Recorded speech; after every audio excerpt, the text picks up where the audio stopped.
how do you stay motivated all the time? How do I stay motivated all the time? Is a question that I get a lot, right? How do you stay motivated all the time? What people don't see is the fact that I'm not motivated all the time. There are definitely points along the journey where I am not as motivated. You know, like truth alert, I don't think there is a human being on the planet that doesn't go through ebbs and flows in motivation. I guess the trick is learning the strategies and the different thought processes on how to deal with the ebbs and flows so that when you're not feeling it, it doesn't slow you down or throw you off track. So that's kind of the thoughts that I've distilled for today's episode, okay? It's totally okay for you to go through ebbs and flows and lose passion and motivation and get up and go from time to time. It's just not okay to stay there. All right. Number one, I actually think that one of the biggest contributing factors is to have a big vision. What do I mean by a big vision? I mean such a big, compelling outcome that you are aiming for, because I think by default then you don't have too much time to sit around worrying about, you know, the good, the bad, and the ugly, because you are too busy focusing on this big thing. Like if you said to me, hey, my vision is I want to build, the largest plumbing business in my little suburb, yawn, I'd get bored with that by about Tuesday, right? So if you've got a big vision, that could be, it doesn't have to be a vision for your business. It's more a vision for your life. I would just hope that those two are intertwined for you, right? Why wouldn't you want to go and build a national plumbing business that does $100 million? Or, by the way, that doesn't have to be yours. Yours could just be, I want a team of 30 because you currently got a team of 3 technicians. That's a big vision. 10xing a vision is a big vision. So, I just think that the more vision that you have, then the easier it is for you to, it just drags you forward, because the magnitude of the vision means that you can't afford to be playing small all the time and be second guessing. Maybe we'll talk about internal fortitude at the end, okay? Because I think that's an important part of this. But I wonder what your vision is. If you actually stopped and thought about it, I wonder how big the vision is for your life/business. By the way, the reason why I separate the two is because the business that you've got right now may only be a stepping stone to the grand vision for your life. It's an important part of it. It needs to be part of it, but it doesn't have to be the be all and end all. Right now we have a bunch of organizations, right? We have, obviously we have a coaching company, we have an investment arm, we've got real estate, we've got a bunch of this stuff. That's not all that I see in my life. I have a vision for a whole lot more than I have today. A whole lot more impact, a whole lot more, team, a whole lot more whatever. Okay, so the business that you're in right now is part of your grand vision, but it doesn't have to be the whole thing. What I'm saying, I guess, is the business that you've got right now doesn't need to be the one that you 10x. You might be happy to 3x the business you've got, sell it for a whole bunch of money, use that money to go and do something else. And that's also part of your vision. So just giving you a little bit of space here for you to kind of go, what I'm doing right now is a vehicle. It may not be the only vehicle to get me where I want to go, and that is also totally okay, all right?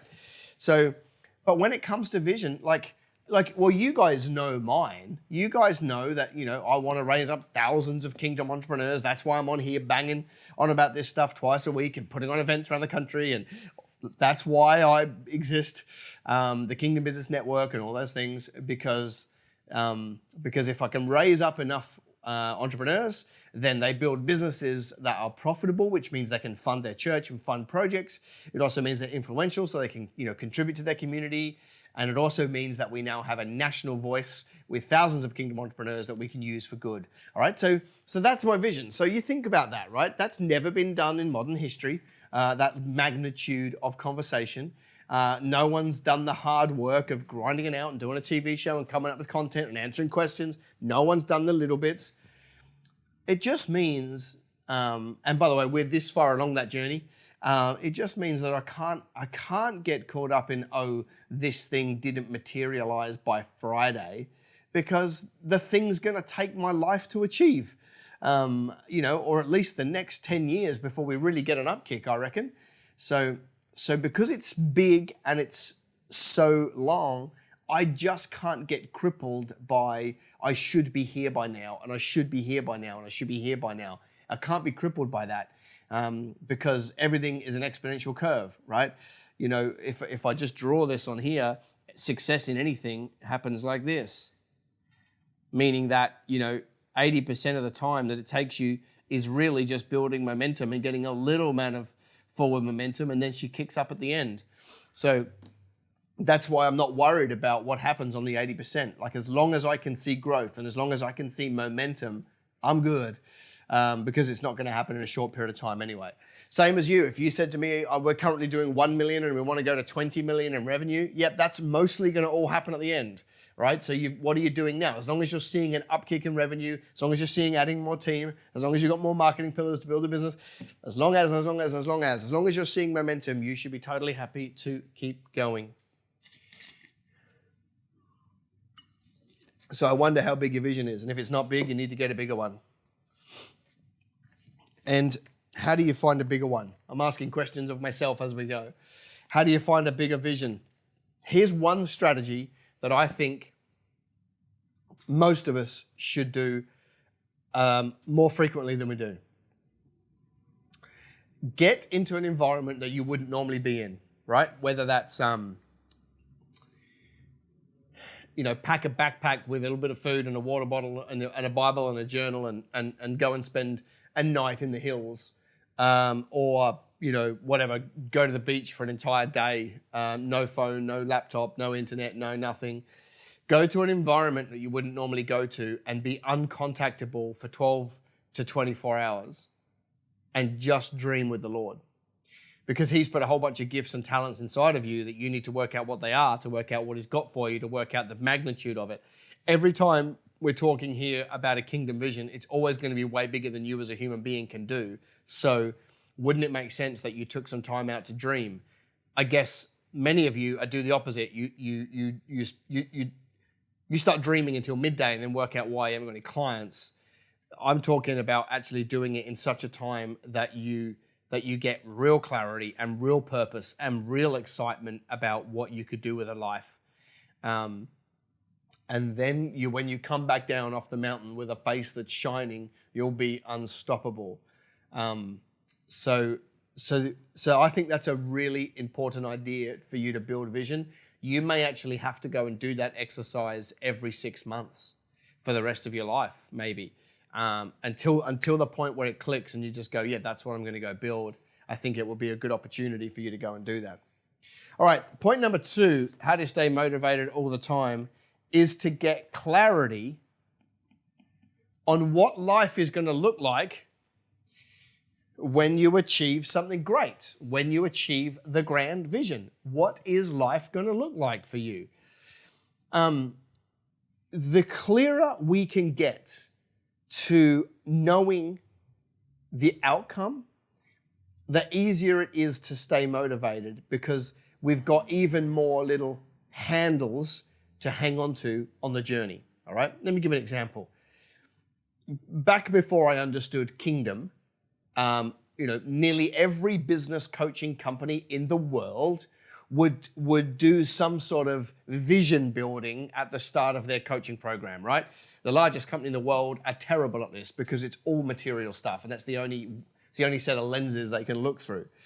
And I remember when I did a little bit of work with them, it was like they had this big document that you filled out, and it was like, what cars are you going to own? And is it a Maserati? And if it's a Maserati, what color? And what stitching are you going to go and have in the seats? And if you're going to have a jet, what color is it? And, yada, yada, yada.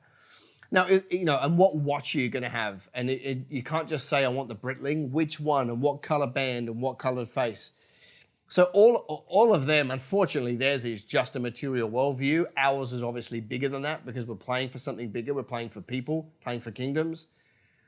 But it's the same process. If you actually took the time to really get clear on what life is going to look like for you when you have the business doing 10 mil versus 1, or whatever your vision is, what's it going to look like for you to have enough cash flow that you're not on the tools every day?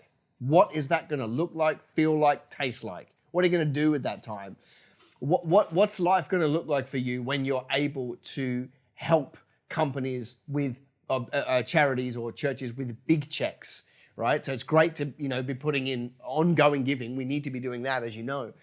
But there's something to be said for you selling a business for 30 million and then being able to sit there, and when your church come to you and say, hey, we want to do something in the community, you go, I've got it covered. What's that gonna look like, feel like, taste like? Think about the end game, the vision, the fruit of all of this.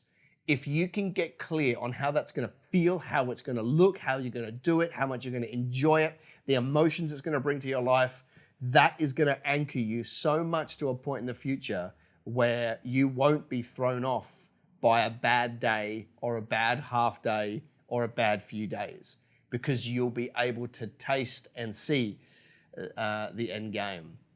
So as much clarity as you can get. Now, it's okay, by the way, if you said, I do want to have a nice watch, have a nice watch. I couldn't care less.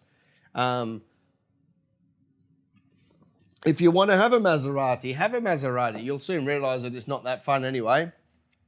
It'll be fun, you drive around, but you'll soon realize that, the reason why you bought the Maserati was to look good in front of your friends, and you'll realize, well, hang on a minute, my friends think I'm an idiot, so I'll just get rid of the car. So all of those things are fine to have, but they're only going to motivate you until they don't. The true motivation that lasts all of the time throughout all of this is becoming the person you're meant to be and enjoying, the fruits of the hard work in terms of what you could do for other people. Anything short of that is temporary motivation. And it's okay to have temporary motivation. I'm going to talk about that next. But it's not going to be lasting. So you need to get really, really clear on what your life is going to look like when you're achieving the vision. The person you've become, the people around you, the networks you've got, your ability to fund projects. If you can get really clear on what that looks like, that will have a greater impact on your motivation than any material stuff. All right, number 3, and this one's really important as well. You need to have short and long-term goals and rewards. I don't know what it is about business people, but they tend to not want to reward themselves when things go well. They'll happily beat themselves up when they're going bad, but they won't reward themselves when things are going well. You've got to be able to look at a small window of time and say, I just need to get here. And when I do that, I'm going to do this. And then I'm going to aim for this level. And when I hit that, I'm going to do this. And so it's really important for me that you have, that's why we make our clients fill in a 90-day plan, 13 weeks, 12 weeks of work, 1 review week. And at the end of that, you've got a big quarterly goal, you've got a reward and a punishment. So every 90 days, we have our clients run on these tracks, and it drags them forward to their bright future. Okay, they set them, we help them, but it's that short milestone, 90 days. I just need to run through this 90 days, achieve this outcome. Great. Take stock and reward myself. Then have the reward. It tells the brain, yep, you should do this again next 90 days. Next 90 days, next 90 days, next 90 days. We hit a 90-day plan as a team last 90 days, and next Friday we're going to the shooting range with big guns, and we're going to blow some stuff up. So why? Well, if we don't have rewards, and if we don't enjoy it, then we won't want to stick to it, okay? So we're going to go and shoot up some stuff. I don't mean heroin. I mean, I don't know, clay or targets or something like that. So you've got to have those. And by the way, and you've got to have long-term, I guess here's what I mean. I set a goal 8 years and 6 months ago. And I got up every single day. Now, this was a monetary goal centered around real estate. I got up every day. every day with this goal in front of me, every day, every day, every day. Go into the marketplace, do some business, make some money, achieve the goal, chip away, chip away, chip away. 8 years and 6 months until it was finally achieved. And so that was a couple of months ago that we hit that milestone. And so what are we doing? We're going to Fiji as a family. 8 days, Fiji, beautiful resort, snorkeling, hiring boats. Who knows what else will happen when we get there. Why? It's the reward. We did the work. We worked hard. Every single day I slaved to try and make a little bit more. Every day I made more calls. Every day I sold more time. Every day I saw more people. Every day I banked more money. Every day I used that money. Every day, every day, every day. Chip, chip, chip, chip. 8 years and 6 months until finally it came together. Why? And now there is a reward. Why? Because I'm thinking about setting another stupid 8-year and 6-month goal. So I'm going to need something even better at the end of that one. But I need to take that time to tell my mind that there is a trade-off for the hard work. So it doesn't matter to me whether your goals and your rewards are 8 years and 6 months out, 1 year out, 90 days out, or it doesn't even bother me if you said, I've got to get to Friday because I'm not in this right now and I'm flat and I'm not passionate and I don't want to do it and it's like walking through mud. Just get yourself to Friday, hit a target and give yourself a little reward. Obviously, all things have got to be in line. You can't be getting yourself to Friday and taking a week in Fiji. All right, the payoff is too big. So it needs to be get myself to Friday, do something I wouldn't normally do. All right, that might mean whatever, go see a movie, go to your favorite restaurant, whatever, spend some time doing something you enjoy. I was listening to a podcast the other day, listening to a running podcast by America's best long distance runner. And it was a really interesting, there was a whole bunch on this podcast, but one of the things that he said, which I found really interesting, is just run the mile you're in, right? So they talk about doing 250-mile races, obviously in America, and he was like, sometimes you just can't get your head around that. Sometimes you just need to run the mile you're in, because at the end of that one, then you can just run the mile you're in, and at the end of that one, just run the mile you're in, and before you know it, you get somewhere. And I think that's really important in terms of motivation. Sometimes when you're not motivated, you just got to get through today, these 3 days, this big pitch, this event, this week, all right? And it's totally okay to have those short-term goals and short-term rewards of like, when I do this, I'm going to be here. Because by then, you'll change the way you think, you'll be better, and everything will be okay. And the fourth one for me, which is really important, is perspective. And this is where, for me, I trick my brain. If I'm not feeling it, if I'm feeling like I'm, flat, not motivated, this is one of my strategies for tricking myself into getting back on the game. And what I do is I take a step back and I go, okay, but what else am I going to do? What else would I do? And so what I do is I switch the motivation and I go, all right, well, let's explore what else I could do with my life. That's right, I could go and get a job. And I don't even probably think that I finished thinking that thought before I break out in sweats at the thought of being told everything, having to go back to whatever, and the structure. The thought of the opposite of the thing that I'm in usually scares me so much that I'll just fully go back to the one that I'm unhappy with because the trade-off is better, it's actually better, and I was just being a little Nancy whinging, right? If you actually take a step back and do a what if, you usually immediately realize that what you're facing right now is nowhere near as bad as the alternative. And so I think business people can tend to be a little bit grass is greener, right? It ain't greener anywhere except where you stay and water it. I think it was the prophet Taylor Swift who said that, or the prophet Gaga in one of those silly songs. She said, the grass isn't greener on the other side, it's greener where you water it. And it's true. If you actually take a step back and look at perspective, you'll be way better off because you'll realize that the alternatives are not rosy. The alternatives are worse than the one you're in. So you might as well stay in the one you're in, trick yourself into being motivated and go again.